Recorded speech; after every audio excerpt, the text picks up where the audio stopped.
All right, guys, I want to share a pretty, kind of interesting exchange I had yesterday. Now, I'm here at John F. Kennedy Airport. It's about 5 o'clock in the morning.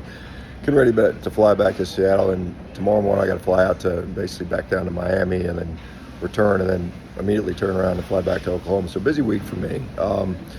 So I was speaking at this event called Strong New York, and thanks Kenny and the crew for inviting me, putting on. It was a great event. Got to meet a whole bunch of people, interesting folks.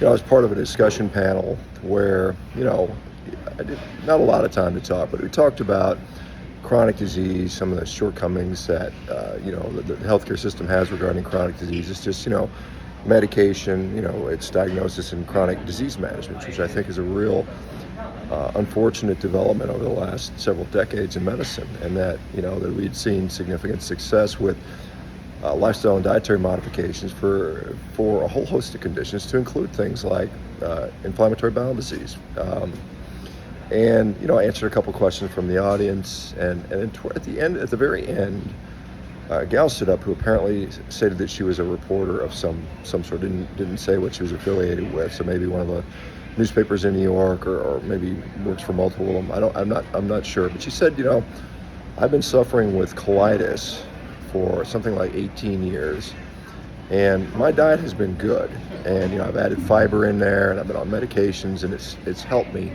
And how dare you suggest that some people can cure their colitis or their Crohn's disease or their ulcerative colitis by using a carnivore diet? What gives you the right as an orthopedic surgeon to suggest such? And again, that's not the questions I usually get, but I was like, that's fine. I said, thank you for the question. And, I said that, this is something that is emerging. We had just published a case report, or case series, just last month, not even a month ago, on a number of patients that had put their Crohn's disease in complete remission, came off all medications. They're a very well written up study. And the next step is intervention trial. That's how science works. Physicians make observations, they hypothesize, they start collecting data, they do the trials. And so we're in that phase.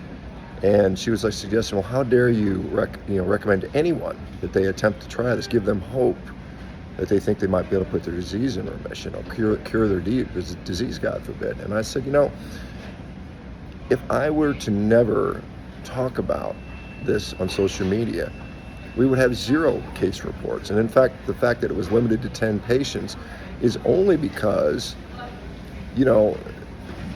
the authors of the study said, we only need 10 patients for this. We could have easily written 100 patients up, but then that would have turned out to be a 40 or 50 page document, which no journal is going to publish. There are hundreds and hundreds and hundreds of patients now that have used carnivore diets or near carnivore diets to put these diseases into remission, to come off medications. And so, I try to be very reasonable about this and say, look, this is something we're learning. It might be that 20% of the people put their disease in remission. It might be 80%. We don't know yet, and this is where these trials are necessary. But we would have never even got to this point had not someone been talking about it, like myself, on social media and saying, hey, look, this is worth trying. The harm of doing a carnivore diet for 3 to 6 months is probably minimal to probably none, and the potential upside is quite significant. And I don't know her personal story. Obviously it has some level of emotional meaning to her. She's suffering from this disease, and it doesn't sound like she's ever even tried a carnivore diet, but certainly, maybe I'm wrong on that, but she didn't give me that impression. And, I left that talk, I left the meeting room, went outside back into the general population of this conference. And, 5 minutes after that, someone came up to me, hey, Dr. Baker, it's good to meet you. Oh, by the way, I put my Crohn's disease in remission. And I said, well, I wish you'd have been there and we could have talked to the reporter. And so, I walked around more, and then I saw her outside, and I went up to her and I said, I thank you for the question. I appreciate engaging. Honestly, I appreciate the criticism, so we can talk this out. And she remained very sort of almost angry that I was still someone that was talking about this and saying that it could be potentially a therapeutic option. And she said, because I tried to make the comment that this should not be political. The nutrition should not be political. And she said, I know your type. and you know, and you're just trying to get rich off of this and selling books. And I mean, you know, the honest answer is, I mean, you know, my book was published 5 years ago. I've made less money on my book than I would have made in 6 months if I had continued practicing medicine. I mean, it's not, you're not getting rich off of these types of things. And it's not why I do this. I do this because I would like to see us come to some sort of paradigm shift when it comes to medicine. And, you know, but she was quite angry, and you know, and I continued to try to be as reasonable as possible. And she said, oh, you know, look at her watch. I've got to go see my kids. I can't stuck around, keep talking to you. So fine. And I get that.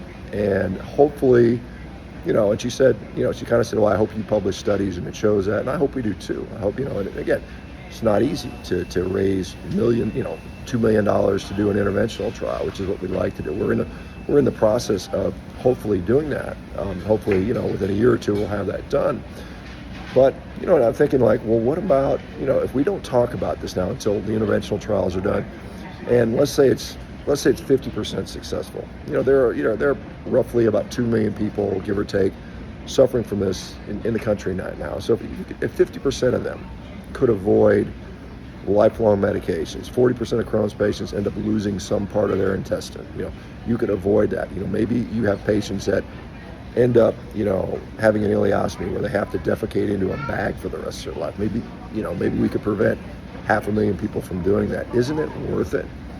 You know, that's what I'm thinking in my mind. But, you know, this person, like, you're not even allowed to talk about it, share this, until you have robust, vigorous science that has been vetted. But again, that's how the scientific process works. And so I'm engaging in this, is what I'm trying to be as polite and as I possibly can. And there was another group of people kind of watching this exchange, and literally right after I did that, I talked to another gal. She says, you know what?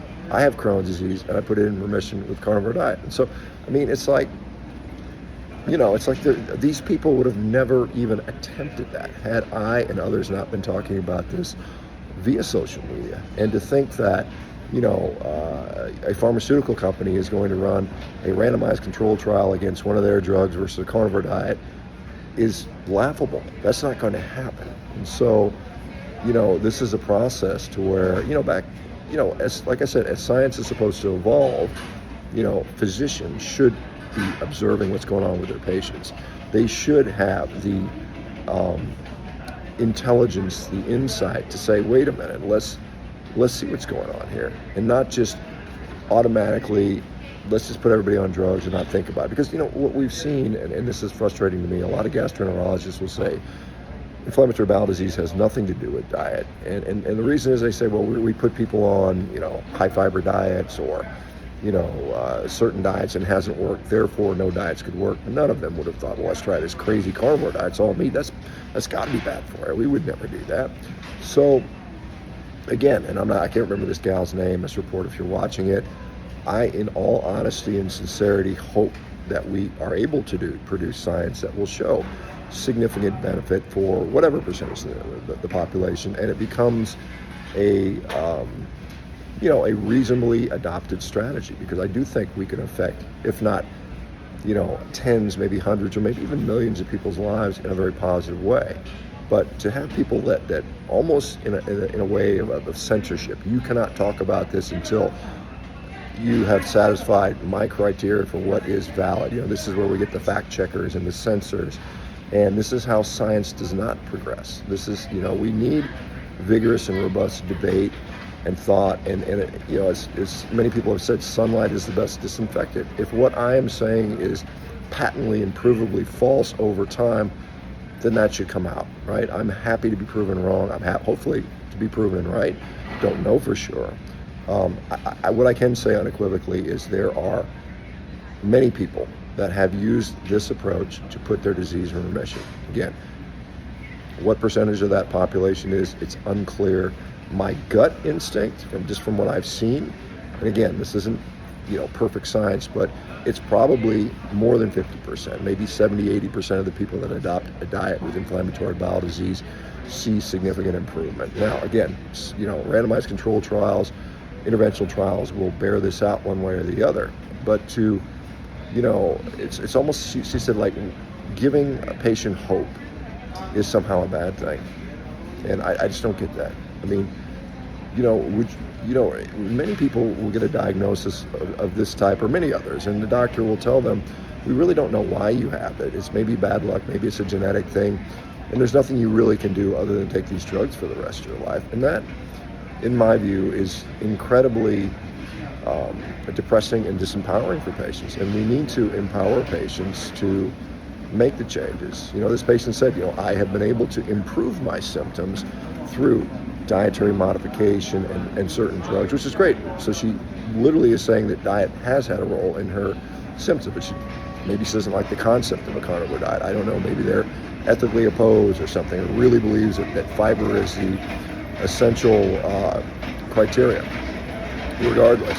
So, and again, if you are watching, I sincerely hope that we are able to advance our knowledge around this topic, and whether a carnivore diet or some other thing is helpful, that's great. If it's not, then, I don't think there's any great harm in asking those questions. Anyway, let me know what you guys think. I got to hop on a plane here. It's a lot of traveling this week, but I'm very excited that I'm being asked to participate in how we may start to change healthcare for the better, in my view, in the United States. And like I said, the reason I'm going to Oklahoma later this week is to talk to some of the legislature to secure funding to do research like I'm talking to. The reason I'm going to Miami is to participate in a roundtable with some people that you'll obviously know and hear about. I'm not going to share it right now. To discuss how we potentially change the way we do health business in this country. So anyway, and I'm honored to be invited to that. Anyway, guys, thanks for following. Thanks for listening. Let me know what you think. I know some of you guys in the comment probably have had inflammatory bowel disease, can probably share your story, whether it's helped or not. And it's always good to get that information. Anyway, thank you guys. Talk to you soon. Bye-bye.